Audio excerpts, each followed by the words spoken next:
wellness for my family and friends. I'm so happy and grateful now for finally feeling a little bit better today for Retired in 365 family and new friends. I'm so happy and grateful it's Friday, my family and the sick chat. Thanking God for his mercy and grace. I'm grateful for just another chance to get it right. I'm so happy and grateful for God's grace for giving us another day. I'm so happy and grateful for $100,000 days. I'm so happy and grateful for God's give today. He gave me my family. I'm so happy and grateful now for Retired in 365 family. So happy and grateful. Life is so beautiful. I'm so happy and grateful now that I'm getting it done. I'm so happy and grateful to be alive and have another chance to strive to be C10 by March 2021. I'm beginning to see the growth, and I pray that all the people I have invited will tune in and be a part of this wealth.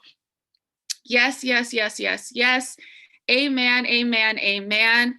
I'm so happy and grateful now that you all are here. I'm so happy and grateful that God woke us up for yet another day to be able to go after our goals that we have been given the grace in this new day. I'm so happy and grateful for the gift of life. I'm so happy and grateful for impacting 25,000 lives by May 2021. I'm so happy and grateful now for the big portion that all of you will play in that. I'm so happy and grateful that the people who are meant to go on to go now see the vision and do everything to take this to the next level and no longer delay their success or question the process. Amen, amen, amen. Let me go ahead and record this for myself. Okay, so today is going to be a little bit of story time, okay? I hope that there's not a delay. But okay, so today is going to be a little bit of story time. All right. As I was thinking and preparing for today, I wanted to go ahead and give some real life examples. So there's going to be 4 people that I'm going to mention that you all know and have heard about. You don't know them personally. You may not. I don't know what your connections are like, but you've all heard their names. But I just wanted to share a little bit of their story, right? But one of the things that has been playing back in my mind, as it says in the Bible, to not cast your pearls among swine, or to not cast your pearls before swine, right? And what does that mean? Not everyone will understand what you are doing that you see as right. So you have to be careful to not give what is valuable to those that look at it as not being valuable at all. So what does that mean for your life, right? All of the things that you are currently doing to work towards your goals, to work towards the progress that you want to see in your life, to work towards the success. Not everybody's going to see that. Not everybody's going to be on board. Not everybody is going to be worthy of being able to go with you. And when I say that, it's not to say that everybody can't have the same opportunity, but not everybody will want to have the same opportunity, right? Not everybody will take the time to even see that it is a valuable opportunity. And even with that, it's not even necessarily just opportunity. What's valuable? Your time, your heart, your attention, your spirit. What are you giving your attention to? What are you giving your time to? Are you still casting those things that are so precious amongst people that do not see the value in it? So I wanted to start off by saying that because the stories that I'm about to tell kind of go in line with that. Okay, so yes, it's story time. Get excited. So the first person I want to talk about is, I started to listen to a series of commencement addresses from some people that have had major success in their life. And Steve Jobs was the first person that I listened to. He delivered a commencement address in 2005 to the class of Stanford. And his story is unique, right? So some of the stuff I'm about to say, you may not have heard before. So Steve Jobs, we all know when it comes to Apple, we all know who Steve Jobs is. We all know that he's massively successful. He was a visionary, right? He had in his mind something that he wanted to achieve, but he didn't necessarily know how he was going to achieve it. And even starting out, he didn't even quite know what that something was. He just knew the current activity that he was doing was not desirable, nor did he feel that it was going to get him to where he truly wanted to be, wherever that was. So Steve Jobs, right? He dropped out of college.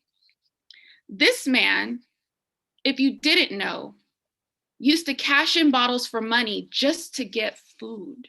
Okay, we all know the success story, but we don't know the story behind what it took in order for him to get there. He had to cash in bottles just so he can provide food for himself once upon a time. When he dropped out of college, he didn't even have a dorm room. He was sleeping on the floor of other friends' rooms just so he could have shelter. He would walk 7 miles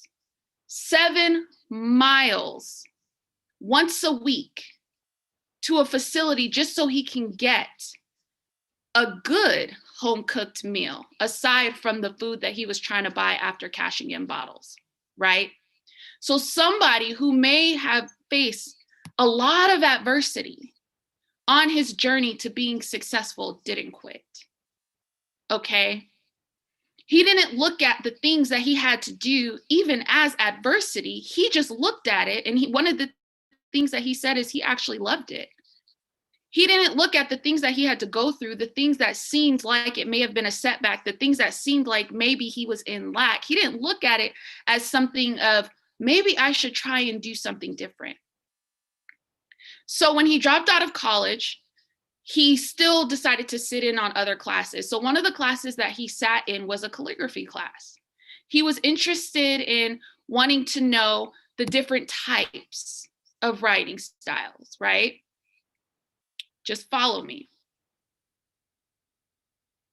He mentioned in this commencement address that by him sitting in on that calligraphy class, if he hadn't done that, there probably wouldn't have been several different types of typography that we now use as fonts on the computer. But again, I want you to catch this. When he was doing that, the thought of creating Apple still wasn't in his mind. So what does that let you know? He went through so many things that we would look at as adversity, with him having to provide for himself. He sat in on a class where he didn't know that that was going to be something that was going to be very instrumental when it came to building the computers. So what does that let us know? The things that we go through, we don't know how those dots are going to connect, but we have to trust that they are going to connect. We can't allow what we perceive as adversity to stop us from connecting those dots, even if it is not the worn path that others may have taken. You have to trust that the dots will connect, and you must follow your heart, even if it leads you off of the path that most have traveled. Okay? So what do I love about that story? Because again, we all know his success. Society would have deemed him as a failure, dropping out of college.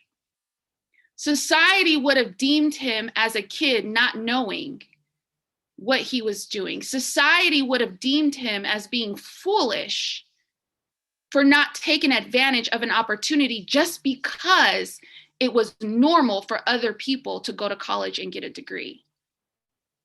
Some people may have looked at him as, maybe you're wasting your time. And this isn't any shade to anybody that has a degree. I applaud you. This is just the story behind the overly successful product that we all know today. See, he knew in his mind, he didn't know where this path was taking him, but he fell in love with the process. He literally said, I loved it. He fell in love with the process to success, no matter what it was going to take for him to get there. Right? So the next person that I want to go over is Mark Zuckerberg. We all know who Mark Zuckerberg is, the creator of Facebook. He also gave a commencement address to Harvard in 2017. He actually attended Harvard. He didn't graduate from Harvard neither. He dropped out. But what is significant about the story that he was telling is that on his first day, he was going to his first lecture. And he was such in a rush that he even put on his shirt backwards. His tag was sticking out. Nobody spoke to him. Who is this weird kid? There was one person that spoke to him in that first lecture he went to. That one person that decided to not look at him as weird, who are you, when everybody else may have turned their nose up at him, is now somebody who runs one of the largest parts of Facebook. So what does that let us know? You never know who you're sitting next to. You never know who could be the catalyst to your success story.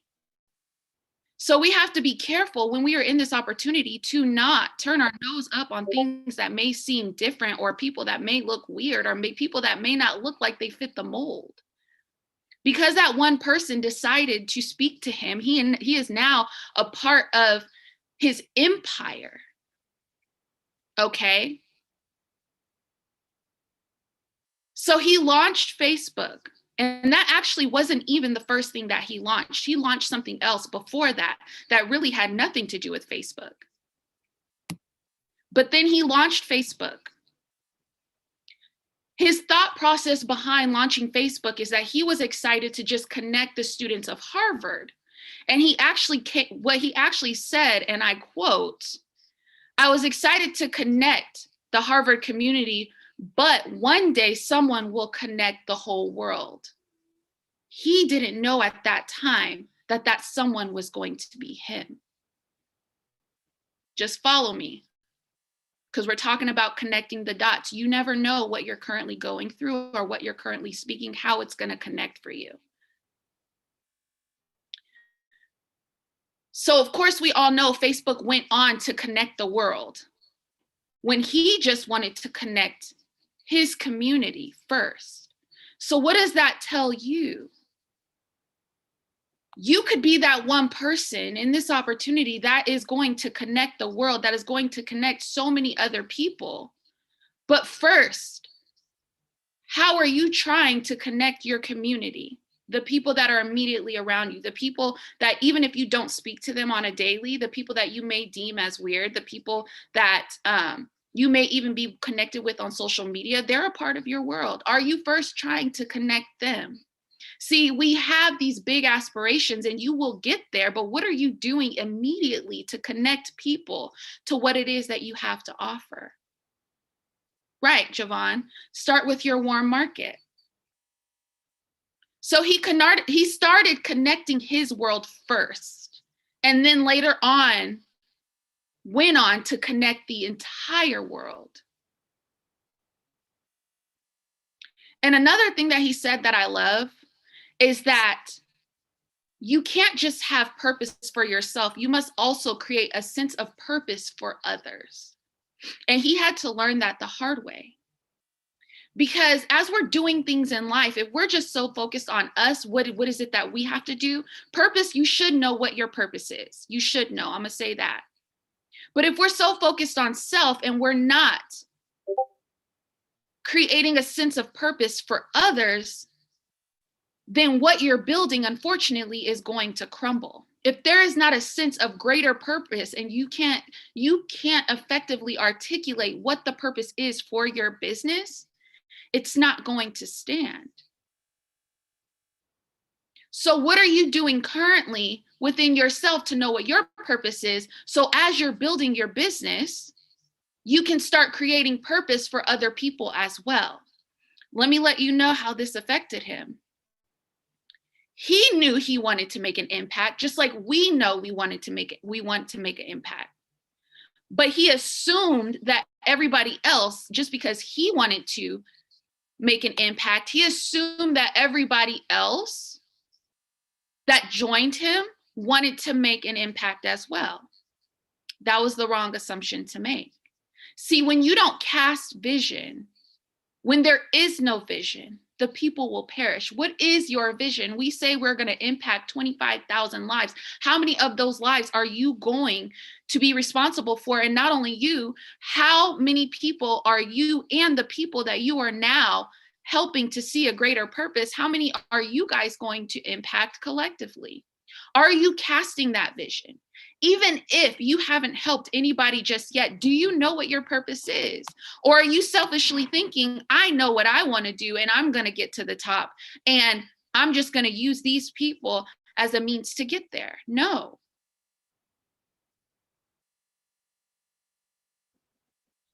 So what happened 2 years later, because he didn't create purpose for others, 2 years later, people were offering to buy what he was creating. And he said no. But everybody else that joined him was telling him, you should sell. See, they didn't know what the bigger picture was. There was no purpose created for them. There was no vision cast. He knew what he wanted to do, but others didn't embody that vision. So everybody wanted to sell except for him. And someone actually told him that if he didn't agree to sell right now, that he would regret that decision for the rest of his life. See, it's so important as you're building this business, you have to be able to cast your vision so others can uphold it and run with it. Within a year after that, every person on his management team left. Every last one of them left. So what is so significant about this story, about Mark Zuckerberg? We can't assume as leaders, and you're a leader within your own right, even if you haven't helped anybody just yet, we can't assume as leaders that other people have the same vision and want to create the same impact if we aren't first casting that vision for them. You're a leader for a reason. And as a leader, if people aren't following you and your vision, then unfortunately, you're not leading anybody, you're just taking a walk. So then we all know what he recouped, and we all know what has gone on to happen with Facebook. Very successful, right? But even in those two stories with Mark Zuckerberg and also with Steve Jobs, adversity. They both experienced adversity. But one thing that I love about when they experienced adversity is they didn't keep sight of what they knew that it was going to become. The dots were being placed, and they believed still that they were going to be connected some way, somehow. Bill Gates in 2007, he also delivered a commencement address to Harvard. And we all know how successful Bill Gates is now. But what is the story? What was the beginning? And that's why I'm going back to the beginning of what you know about these people. Bill Gates dropped out too, right? Did you know that Bill Gates, as a college student in his dorm room, he called up a company in New Mexico, Albuquerque, New Mexico, because he found out that they were creating the first home computer, and he offered to sell them software. Now, at first he was thinking, man, they're going to find out that I'm just some college kid in a dorm room. But he called them anyways and offered to sell them software. The company actually told him, well, we're not quite ready yet. Come see us in a month. And you know what he said to himself? Well, that's great because I hadn't even created the software yet. Why is that so significant? Because those of you out there that are saying, I need results in order for somebody to take me seriously, that's a myth. Bill Gates hadn't even created the software, but he was going to school for computer science. He believed in himself and he called that company. He didn't tell them, oh, well, I haven't created it just yet, but you should choose me. He hadn't even created it. So once he did that, he then went to work creating it.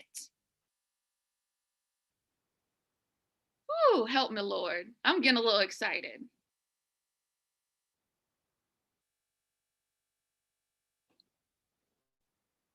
So when I hear people say, I don't have results yet, so people aren't going to join me, or I have to try and figure it out, do you want to win or do you not?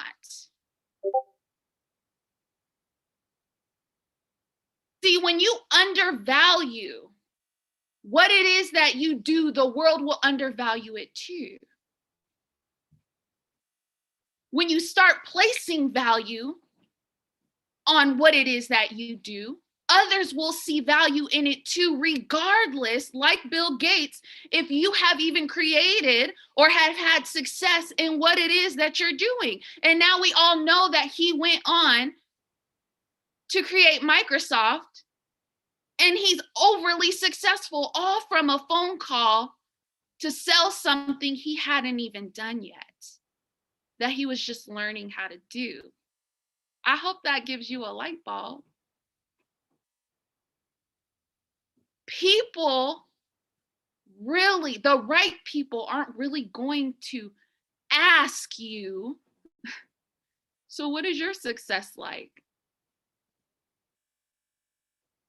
If you value what it is that you have your hands on, if you value what it is that you're learning, if you value what it is that you know could be the possibility of its success. Oprah Winfrey, she gave a commencement address to Harvard. She didn't go to Harvard though, but she was chosen to give a commencement address there as well. A little story about her, back to the beginning. Did you know nobody told or showed Oprah Winfrey that she should be a journalist? She never even wanted to be a journalist. Do you know how she started believing that she should be a journalist? She tells a story that when she was 16, she was in this pageant. I forgot the name of it. And it got to the portion of the pageant where they were asking, the panel was asking, what is it that you want to do or be in life? And by the time it got to her, this is what she says, and I quote, all of the other good professions, like were already mentioned because they went down the line. So by the time they got to her, she just remembered something she saw on TV and she just started speaking. I want to be a journalist and I want to tell other people's stories the right way, in the best way that I can. As she spoke that, a light bulb went off in her head. She started believing it. She thought it sounded pretty good. From 16, she said that. 19 was the first time she appeared on television. This wasn't anything that she ever thought of doing before until she spoke it. You see the power of words? And we all know how successful Oprah Winfrey is. 19, she went on shortly after to be on television. Then she went on to having the #1 talk show for 21 years. Once she gained access, she ran with it and she pushed towards the top and went on to have the #1 talk show for 21 years. Your spoken words have power. Now, she then took a pivot in her career, decided to hang that up and created OWN, the Oprah Winfrey Network. And this was somebody who was already majorly successful before she created OWN. World renowned. She created OWN. After her first year of being on TV with OWN, everybody started coming against her. How? This was somebody who was already successful. She had already proven herself. She already made massive amounts of money. She already was a world-renowned philanthropist. She already created so many organizations. She's already helped so many people. She made a change in her career, and telling her she was a flop. How does that happen? That just goes to show you, no matter what level of success you get to, there's always going to be a naysayer. So if you can't handle the naysayers starting out, what do you think's going to happen? You're never going to get off the ground, because you can believe, you can bet your money that as you continue to grow, people will forget what it is that you've done for them at that and say that you're a flop. But she didn't let that stop her. She was listening to a song, the song resonated with her. She remembered who she was. I'm Oprah. A year later, she was able to turn that around. And now, of course, everybody's singing her praises again about the Oprah Winfrey Network. I tell you these stories of all these successful people that you know, because a lot of us will say, like, even though we know they're not overnight success stories, you don't know what they did in order to get where they had to be. You didn't know the level of belief. Hello, Steve Jobs dropped out of college, where most people will say if you drop out of college, you're not going to be anything. If you didn't go to college, you're not going to be anything. Most people will say that. And here it is, Steve Jobs, Mark Zuckerberg, and Bill Gates all dropped out and then ended up speaking to the very schools that they ended up dropping out from, more successful than the people that asked them to come speak there. It doesn't matter what you go through. It doesn't matter the things that you face. The only thing that matters is believing that the dots that are currently being placed in your life are going to be connected. And you have to keep in mind,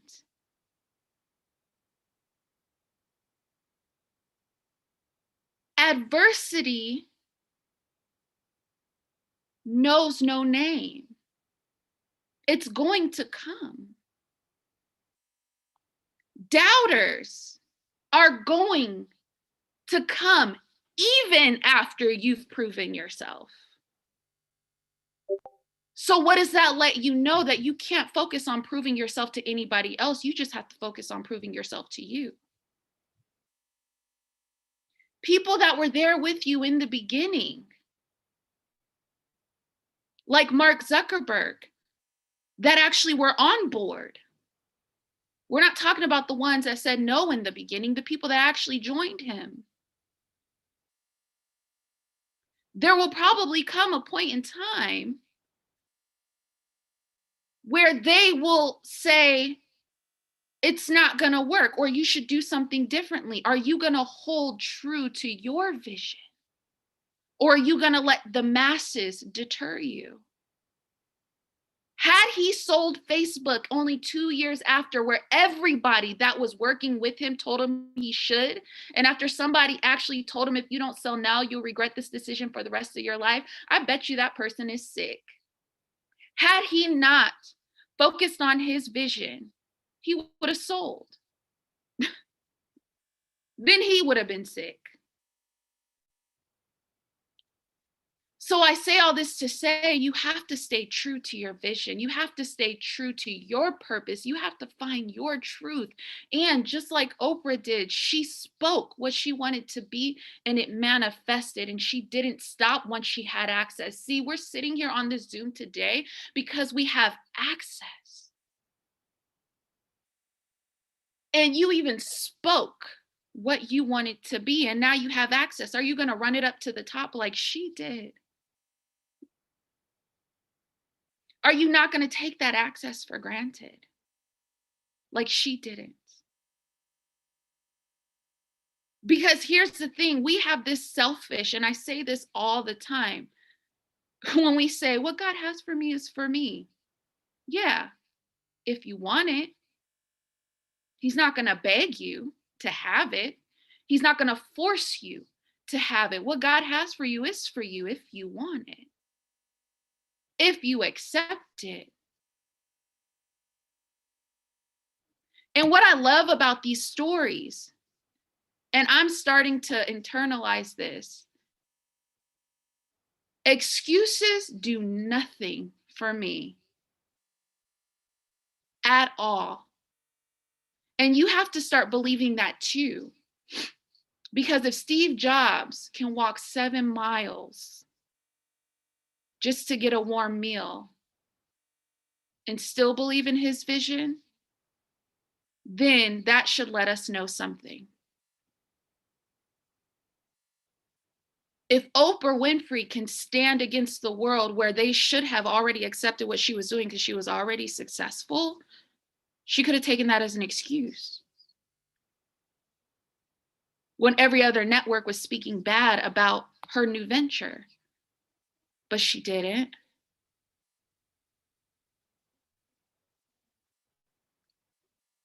If Bill Gates didn't believe in his abilities and call before he had results and call that company in Albuquerque, New Mexico, before he had even created a product himself, just a college kid, he wouldn't be who he is today.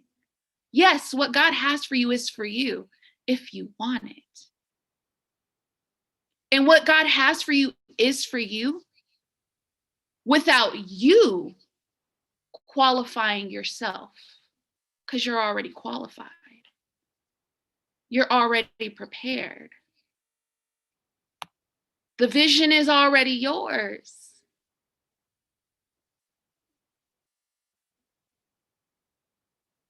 So, what these people have in common is this: know your vision,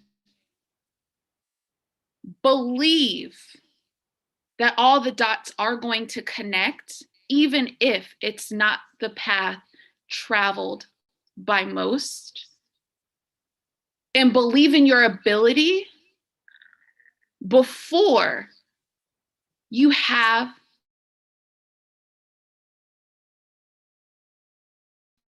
the, and value what it is that you do so the world can value it too.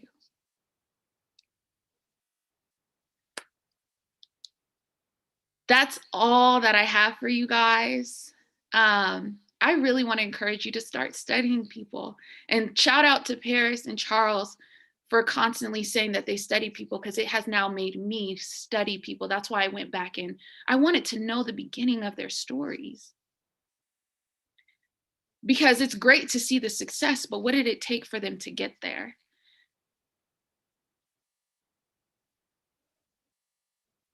So there's not one person in history